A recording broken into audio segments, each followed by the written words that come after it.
Good day, everybody, and welcome to another edition of the Military and Foreign Affairs Network. I am your host, the voice of reason.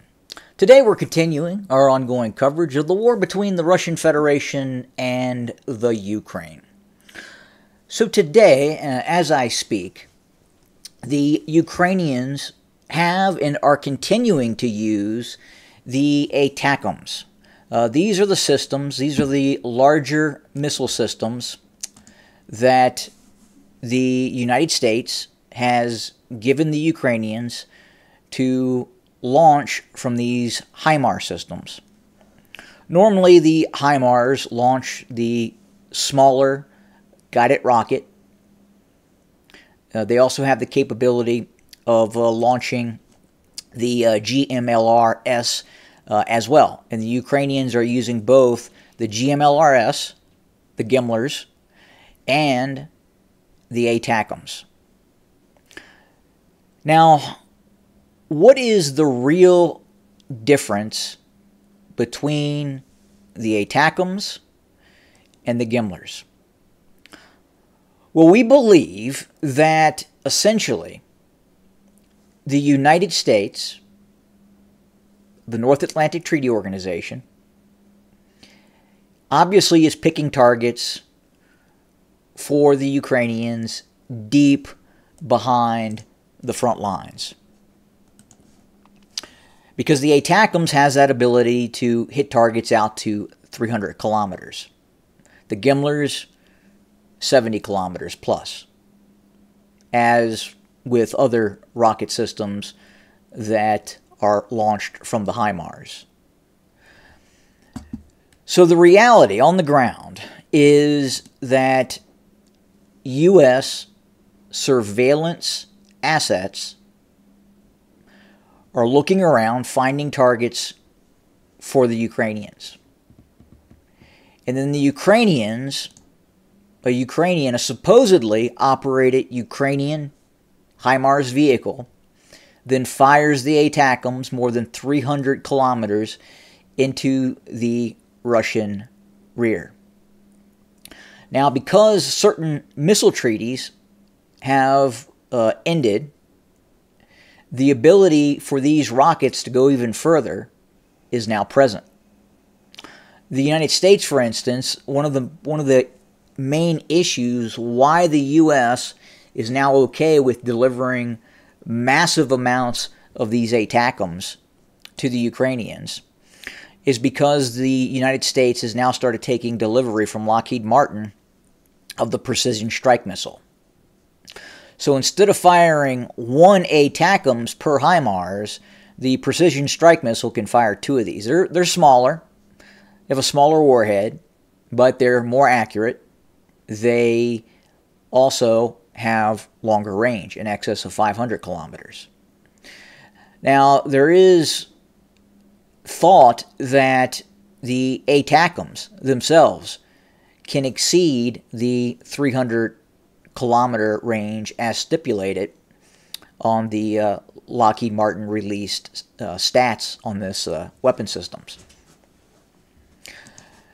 But again, what has the Russians really upset is the fact that in all probability these missiles, the targets that these missiles are attacking, and we've had recent attacks in Crimea and other areas as well that have been suspected HIMARS using ATACMs, the larger rocket, not the smaller rockets. But again, this is essentially where the United States is a direct participant in this conflict. And that should be concerning. That should be concerning. The United States uses satellite assets, remote sensing assets, to identify targets deep in the Russian rear, and then these ATACMs are then launched at those targets. So how do we know that the United States, the U.S. government, the U.S. military, the U.S. Central Intelligence Agency is picking these targets for the Ukrainians? Well, the answer to that is outside of human intelligence that the Ukrainians have on the ground inside of the Russian Federation. The Ukrainians don't have the satellite reconnaissance ability to identify these Russian targets. Furthermore, it is believed that the United States has to give direct launch authorization for these ATACMs. It's not like the smaller guided missiles on these systems that the Ukrainians can launch towards battlefield targets 70 kilometers behind the front line.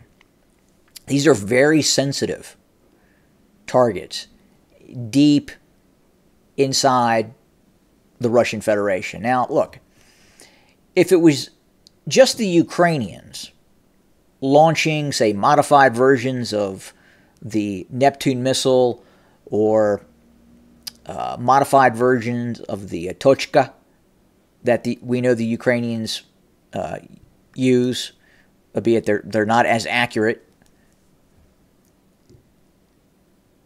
that would be fine. That is the Ukrainians using those weapon systems against Russian targets.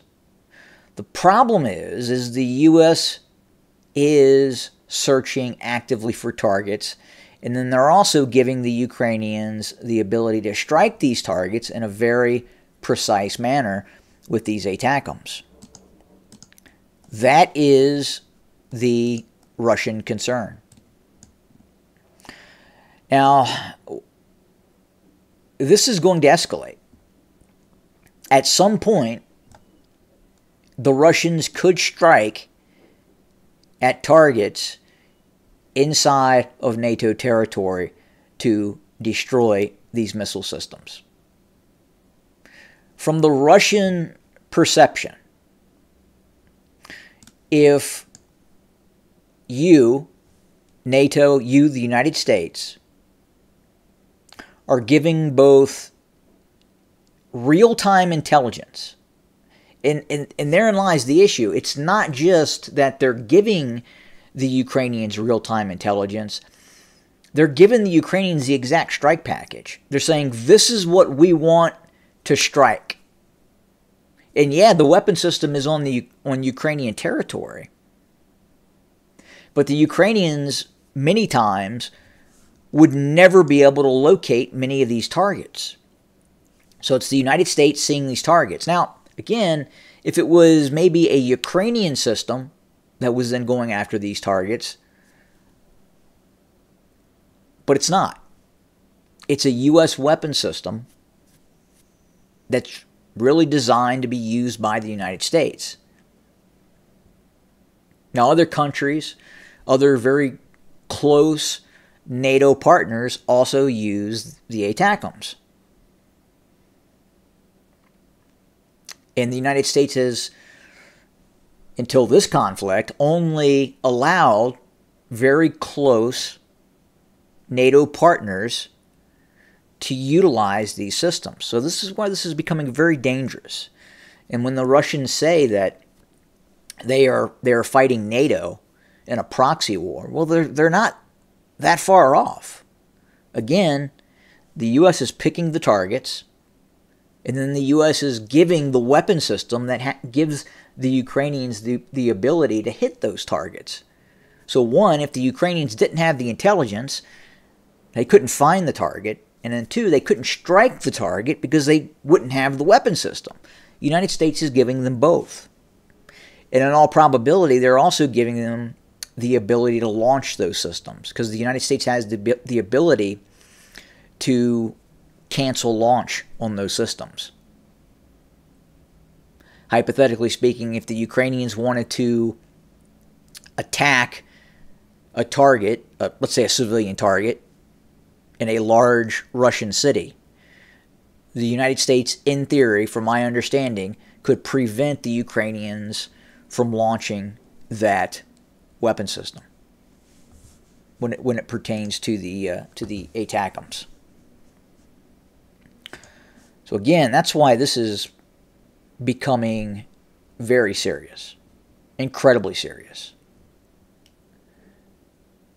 If we were to go back and we were to say, okay, well, the Russians are giving the Iraqis during the Second Gulf War Iskander missile systems. And not only that, they're giving them real-time intelligence on where to strike U.S. staging areas in Kuwait.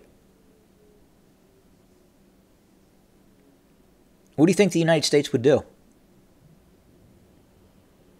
That's my point.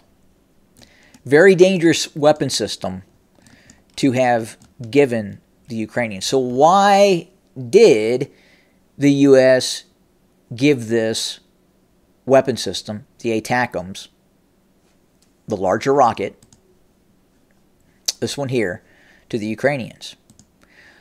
Well, they're trying to negate the Russian S-300, S-400, specifically the S-400 that is deployed in this conflict. If the Ukrainians are able to negate the capability of the S-400 and strike at S-400s deep behind the front lines, that's going to give the Ukrainians the ability to use other weapon systems. The S-400 has proven to be a very good air defense system. It has kept the Ukrainian Air Force away from the eastern part of Ukraine. It also would be crucial in keeping active NATO aircraft from operating in eastern Ukraine. So hypothetically, when those F-16s are delivered to the Ukrainians, and that looks like it's going to happen, again, as we continue to escalate, the F-16s would not be able to operate in eastern Ukraine. F-16s flying deep behind the front lines, including areas near Kiev, Kryvyi Rih, Odessa, the Russians would have the ability to shoot those aircraft down. By handing over these ATACMs, this poses a risk, especially when tied to U.S. intelligence. When the U.S. can say, hey, this is the location of an S-400 system. Let's strike that target. And that's what's happening. Again, the U.S. is directly intervening in this conflict. Directly. And that's why this is so dangerous. And again, those calling the shots in the White House are children. They're children. They don't understand how this could eventually escalate and end up in a global war. And at some point, the risk of tactical nuclear weapons, and then obviously all-out nuclear war. It is not impossible. Again, as I've talked about before, right now we believe we are closest to all-out Armageddon than at any time in human history, including the Bay of Pigs. What's happening right now, this is kinetic. This is serious. It's more serious than anyone really, truly understands, and how quickly this could expand. And it can expand. And if we look at history, if we look at wars and how wars escalate, we look at World War I, World War II, this war right now has a path. It has a path that it is going to take. And right now, that path is continued escalation until other parties are involved in this conflict. There was a German intelligence that was recently released. The Germans are becoming very concerned about what's happening. They have learned that the Russians are stepping up production of military weapons, not just to be used in the theater of operations, but they are stockpiling weapon systems.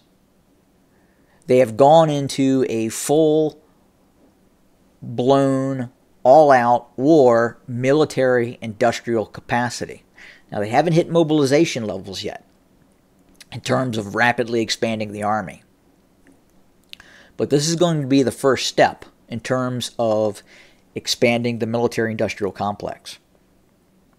And it's been almost 3 years now, and we have now seen the fruits of that expansion. The Russians are producing lots of new systems. We're now seeing the S-500 being deployed en masse along the front lines. Well, not the front lines, but to the rear. The S-400, to include the S-400 as well. New weapon systems, new drones, new technology. It's all being used. And then we're also going to watch this anticipated Russian offensive that we believe could be directed towards Kharkov. Again, we don't believe this war is going to end until Kharkov is taken by the Russians. That is a primary goal for the Russians. It would be very difficult for the Russians to call a ceasefire without having taken Kharkov. But again, as I've talked about before, because of the direct intervention by the United States and NATO, the Russians have re-examined the end game for this conflict. They know now that the Russians know that if there is a ceasefire, that Ukraine will become a de facto NATO client state. Maybe not an official member of NATO, but they are going to be armed as if they are a member of NATO. And the Russians will not accept that.